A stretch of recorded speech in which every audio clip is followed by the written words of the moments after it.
Climate change is a reality.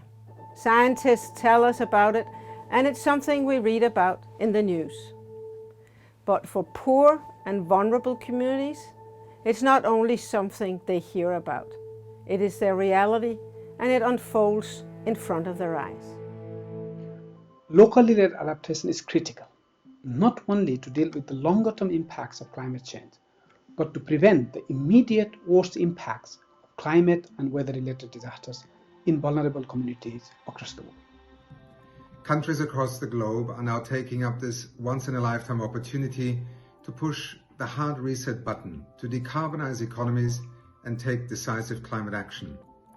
However, to achieve our goals, we need to ensure that we support local communities to tackle the climate crisis, to bolster their food and water security, to improve livelihoods, and to enhance their safety.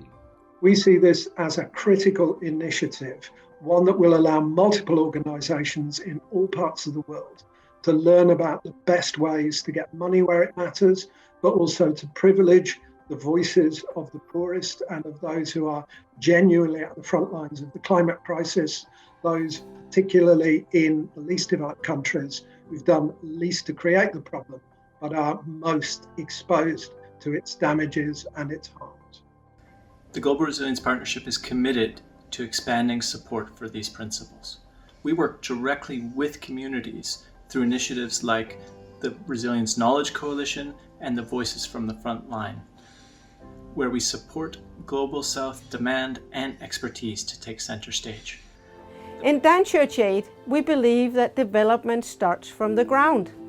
The people affected by climate change, they're also the ones with the biggest interest to adapt.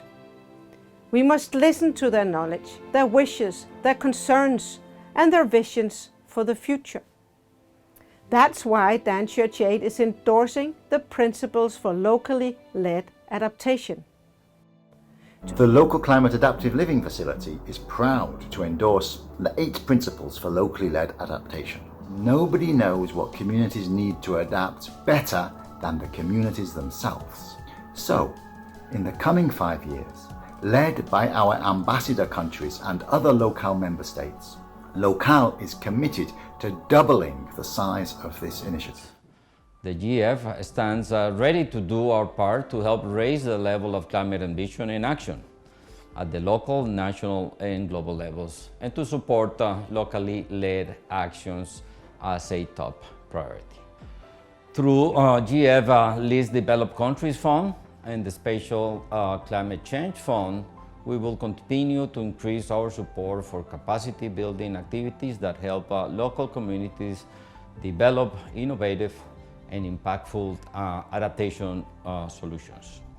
We intend to double this investment in locally led climate action so that communities are better prepared and have access to resources to manage forecasted weather-related disasters ahead of their impact.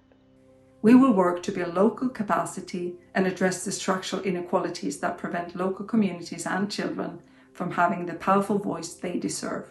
The United Nations Development Programme is proud to endorse the principles on locally led action developed under the Global Commission on Adaptation.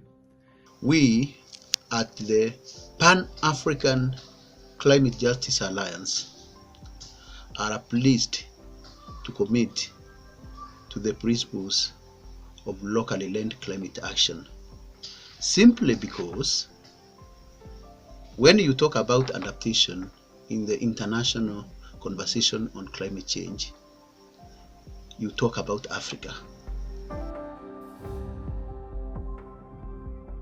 We urge all stakeholders and donors supporting climate change adaptation to join us in prioritizing locally led action, because our climate change adaptation impact can be bigger and bolder only if it is local.